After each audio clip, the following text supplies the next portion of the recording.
Շարժումները, բոլոր նախաձեռնությունները կամաց զգում են, որ խնդիրը քաղաքական է, կամաց զգում են, որ միասնությունն է միակ լուծումը։ Հասարակությունն էլ է կամաց հասկանում, որ կտոր շարժումները ոչինչի չեն բերելու։ Եվ շատ լավ է, որ բոլոր այդ խմբերը, բոլոր նախաձեռնությունները սկսում են իրենց ելույթների մեջ քաղաքական էլեմենտը շատացնել, քաղաքական պահանջները շատացնել։ Իսկ նրանց ասելիքը բնականաբար օր-օրի ավելանում է։ Երբ գալիս է սեպտեմբեր այսպես խորագրով, ես ուզում եմ ամփոփել 2-3 բարով թե ինչ է կատարվում այսօր Հայաստանում։ Սերժ Սարգսյանի վերջին 6 ամսվա իշխանության ընթացքում օր չի եղել, որ անհաջողություն փորձանք չգրանցվի այս երկրում։ Ամեն ինչ արվում է մի քանի խմբի, մի քանի գողերի կողմից Հայաստանը թալանելու համար։ Երևակայություն է պետք մտածելու այնպիսի թալանի միջոցներ, ինչպիսի իրենք գտնում են այսօր Հայաստանում։ Կարմիր գծերի պատմությունը, տրանսպորտի թանկացումը, գազի թանկացումը, ընդհանրապես կյանքի թանկացումը 9%-ով կյանքը թանկացել է 6 ամսվա ընթացքում։ Դա նշանակում է յուրաքանչյուրը միայն գների, միայն շուկայի հետ կապված 9-10%-ով աղքատացել է։ Ես չեմ ասում գազի գները, էլեկտրական հոսանքի գները, ուսանողների վիճակը միջինը նոր ընդունվածների 100-ից 400 դոլարով թանկացել է։ Այսինքն յուրաքանչյուրի ուսման վարձը մինչև 200,000 թանկացել է։ Եվ սա ում հաշվի, ինչի համար, որ ծառայության համար։ Եթե թիվ ասեմ, որ երեք էլի լուրը տպել։ Պետական համալսարանը երիտասարդական, հանրապետական կուսակցության երիտասարդական հիմնադրամին փոխանցել է 100 միլիոն դրամ մեկ տարվա ընթացքում, 250,000 դոլար։ Հարցնող լինի ինչի համար, որ են լակոտները, որոնք բազ են խաղում, որոնք հանրապետական են խաղում, որոնք չգիտեմ ջիպեր են քշում, որոնք տուն են առնում, տուն են վաճառում, բիզնես են դնում, երկրի հերն են անցում, այսպես ոստիկան են դառնում, ում եք ֆինանսավորում եւ ում հաշվին, ուսանողների հաշվին։ 720 միլիոն դրամ է հիմնադրամը մի տարի փող է ստացել, միայն 12 թվին։ Եթե դուք փող չունեք, այդ համալսարանականներ, այդ նախարար Արմեն Աշոտյան անունը ոչ ու փուչ լինի, այդ ինչի համար է ուսանողների գումար ավելացնում մինչև 400 դոլարի, որ հանրապետականի ջահել-ջուղ կերակրես, որ բազերներ մեծացնես, որ կոնսոմոլիկներ ու պիոներիկներ մեծացնես, ու դրա արդյունքում ասում են վարձը քիչ է, դասախոսների պետք է ավելացնենք, խայտառակ քիչ է, բայց քիչ կերեք տվեք դասախոսին։ Այսօր կարդացած թիվս եմ ասում, 72% Հայաստանի գիտնականների թիվը պակասել է, սա մահ է, Հայաստանը գիտության երկիր է, Հայաստանը գիտնականների երկիր եղել միշտ, եթե 5000 տարի կամ 2000 տարի հայ եղել է, հայի հետ գիտությունն է եղել, գիրն ու գրականությունն է եղել, այսօր Հայաստանում գիտություն գոյություն չունի, որովհետև չկա մարդ, որը հասկանա գիտության արժեքը, Սերժը ինչ հասկանա, Ռոբը ինչ հասկանա գիտության մասին, գիտության ֆինանսավորման մասին, գիտնական սերունդ դաստիարակելու մասին, ասպիրանտ դաստիարակելու մասին, Արմեն Աշոտյանի հոտած գլխում պատտվում էր, որ ասպիրանտուրան բանակից խուսափելու միջոց է։ Այնքան, այսինքն նախարարի խելք այնքան չի հասնում, որ ասպիրանտուրան, մագիստրատուրան, արձինատուրան, դա գիտնականներ պատրաստելու դարբնոց է, ոչ թե բանակից խուսափելու միջոց։ Եվ այս ձևով ղեկավարում են երկիրը։ Այս ձևով մարդկանց զրկում են գիտությունից, կրթությունից, տրանսպորտից, արդարադատությունից, ազատ շարժից, ամեն ինչից։ Հայաստանը գլորվում է, արագ թափով գլորվում է դեպի երբ։ Ոչ մի բան չկա, ոչ կրոն,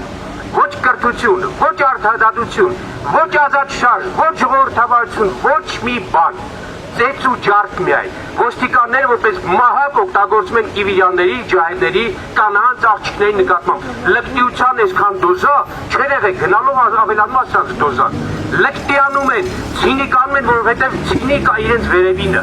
ցինիկա իրենց դատախազը, MVD-ի նախարարը, իրենց նախագահը, բոլորի թուղթվությամբ շարքային ոստիկան իրան լկտի պահում, բոլորի թույլտվությամբ շարքային ոստիկանը եւ գատավորը մնացած չինովնիկը, ժեկի աշխատումը, գայիշնիկը բոլորը լկտի են պահում, որովհետեւ վերևից իրենց թույլատրածը միայն լկտի լիներ։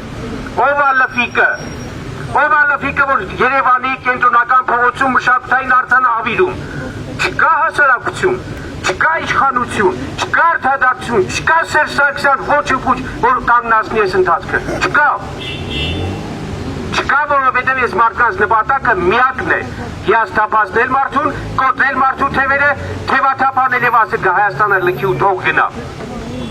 Սա է այսօրվա իշխանության նպատակը, սա է այսօրվա իրանց գործելակերպը։ Ես միշտ մտածում եմ, միգուցե ուզում են, չեն կարողանում, բանից պարզվում է ոչ միայն չեն կարող, այլև չեն ուզում լավ լինի։ Լավ լինել իրենց համար ձեռնտու չէ, որտեղ լավ լինելը նշանակում է ազատ խոսք, ազատ մամուլ, ազատ հեռուստատեսություն, ազատ մրցակցություն, տնտեսություն, հարկ, բյուջե եւ այլն։ Ով է թողեցրած կարմիր գծերի հետ վարձի 70%-ը մի հոգու է գնում։ Ով է թողել են արագաչափերի 70%-ը մի հոգու է գնում։ Ժողովուրդը միշտ էլ պատրաստ կնի վճարել, եթե իմանալ գնում է պետական բյուջե։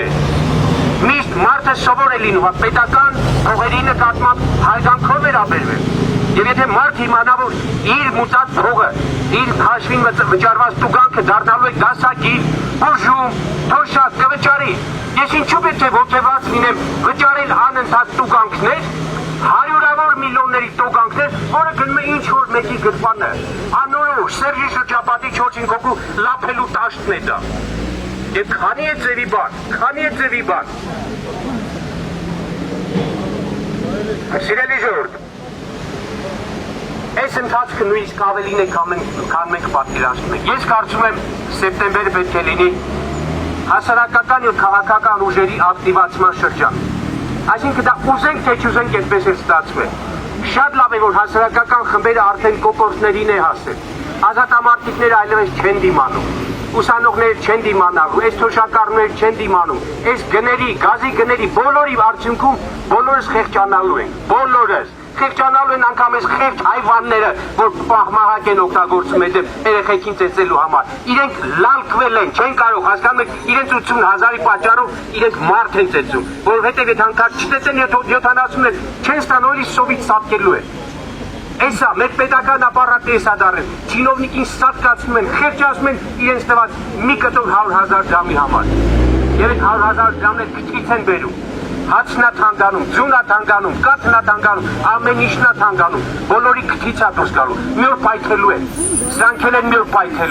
պայթելու է պետական չինովնիկը, պայթելու է պետական աշխատողը, ուսուցիչն էլ կարող է պայթի, ամենապասիվ մասան, ամենախելոք մասան, մի օր կարող է պայթի։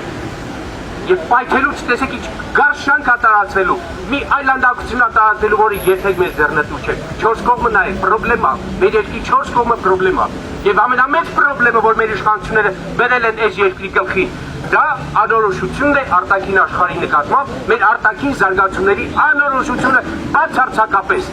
Ես ես երաշխավորված հայտարարում եմ, այս պահին իշխանությունը չգիտի Եվրոպայի ասոցիացիան պայմանագիրը ստորագրելու է թե չէ։ Այս պահին իշխանությունը Ռուսաստանի հետ իր հարաբերությունները բացարձակ չի հստակեցրել, որովհետև ժուլիկ է, որովհետև հստակ բաց խաղ չի խաղում Ռուսաստանի հետ, հստակ բաց թափանցիկ խաղ չի խաղում եվրոպացիների հետ։ Եք ջան, ջայլներ ջան, բոլորի կամքը տեղը, մենք արդար գործենք, մենք իրար հետ ենք։ Եվ երբ որ եկավ են պահ, երբ որ ազատամարտիկը, ուսանողը, Կարմիր գծի համար պայքարողը, մնացած ամեն ինչի համար շուկաների մշակույթի կոմիտասի համար պայքարողները գումարվեցին եւ հասկացան, որ կա մի մեղավոր դա Սերժ Սարգսյանն է, ընդամենը մի օրվա մեջ խնդիրը լուծվելու է։ Աստված այդ մի օրը շուտ գա, մենք աշխատենք, որ այդ օրը շուտ գա։ Շնորհակալություն բոլորիդ, ազատություն մեծ դիջանին, հաղթանակին, հաղթանակ ներկով։ Լավ է։